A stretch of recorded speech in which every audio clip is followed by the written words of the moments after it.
ভারতবর্ষের ভূমি যে সনাতনী ভূমি তা নতুন করে বলার কিছু নেই। বিশ্ববাসীর কাছে এই ভারতবর্ষ একটা সময় ছিল সোনার চিড়িয়া এবং এখানে আধ্যাত্মিক জগতের সবচাইতে শ্রেষ্ঠতম স্থান। এরকমই একটি জায়গা আপনারা যারা বিশেষ করে তারাপীঠ দর্শন করতে যান তারা হয়তো অনেকেই জানেন না, কিংবা বেশিরভাগ লোকই জানে না যে এই তারাপীঠের পাশেই একটি অত্যন্ত পবিত্র এবং সুন্দর একটি মন্দির রয়েছে, যেটির নাম মৌলাক্ষী মন্দির। আপনারা যদি এই সুন্দর মৌলক্ষী মন্দিরটি দর্শন করতে চান তাহলে মল্লারপুর রেল স্টেশনে নেমে এখান থেকে মাত্র 10 মিনিটের টোটো ধরে এই মন্দিরটিতে পৌঁছে যেতে পারবেন। শুধু এই মন্দিরটি নয়, এই মন্দিরটিতে এলে আপনি এই যে গ্রামটিতে অবস্থান করছে মৌলাক্ষী মন্দির, এই মুলুটি গ্রামটাতে অসংখ্য শিব মন্দির সঙ্গে দুর্গা মন্দির দেখতে পাবেন। শিব মন্দিরের পাশে অবশ্যই দুর্গা মন্দির বিরাজ করছে। শুধু এটা এখানে নয়, পুরনো দিনে যত শিব মন্দির তৈরি হয়েছে তাদের পাশে দুর্গা মন্দির অবশ্যই আছে।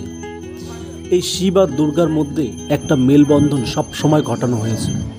এটা আপনি যেখানেই যাবেন সেখানেই দেখতে পারবেন শিব মন্দিরের সঙ্গে দুর্গা মন্দির পাশাপাশি বিরাজ করছে। স্থানীয় বাসিন্দাদের সঙ্গে কথা বললে জানা যায় মন্দিরগুলো আনুমানিক 250 থেকে 300 বছরের পুরনো। যে সমস্ত মানুষগুলো এই মন্দিরে প্রাণ প্রতিষ্ঠা করেছিলেন তারা কালের স্রোতে কোথায় যেন হারিয়ে গেছে, কিন্তু মন্দিরগুলো এখনও মুলুটি গ্রামে বিরাজমান। মন্দিরগুলো আগের মতো হয়তো পুজো হয় না, ঘন্টা বাজে না, কিন্তু তবুও এখানকার সাধারণ মানুষ বা উত্তরসূরিরা চালিয়ে যাচ্ছেন মন্দিরগুলোর অস্তিত্ব বজায় রেখে এখানে যথারীতি যথাসময়ে পুজো করবার। মুলুটি গ্রামের মা মৌলক্ষী মন্দিরটি ঝাড়খণ্ড রাজ্যে অবস্থিত। আমাদের রাজ্য শেষ এবং এই মুলুটি গ্রামটি শুরু। আর এই মুলুটি গ্রামটি হচ্ছে অত্যন্ত প্রাচীন একটি গ্রাম, যেখানে প্রাচীন দেবদেবীর মন্দির এবং প্রতিমা বিরাজমান।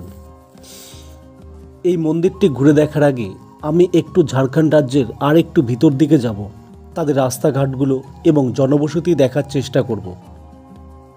ঝাড়খণ্ডের রাস্তাগুলো কিন্তু অত্যন্ত ভালো দেখতে পাচ্ছি, যে রাস্তাগুলো ভীষণ চওড়া এবং রাস্তার পাশে বৈদ্যুতিক লাইট লাগানো আছে।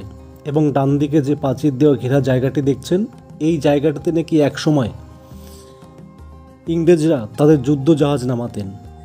এবার আমরা মৌলক্ষী দেবীর মেন মন্দিরটি একটি ঘুরে দেখব। মৌলক্ষী দেবীর মেন মন্দিরটি যে ফটকটি আছে অত্যন্ত সুন্দর এবং নানাভাবে কারুকার্যতে ভরা। এখানে দেখা যাচ্ছে শিব, গণেশ ও নানা রকমের প্রাণীর ছবি এখানে খোদাই করে বসানো আছে।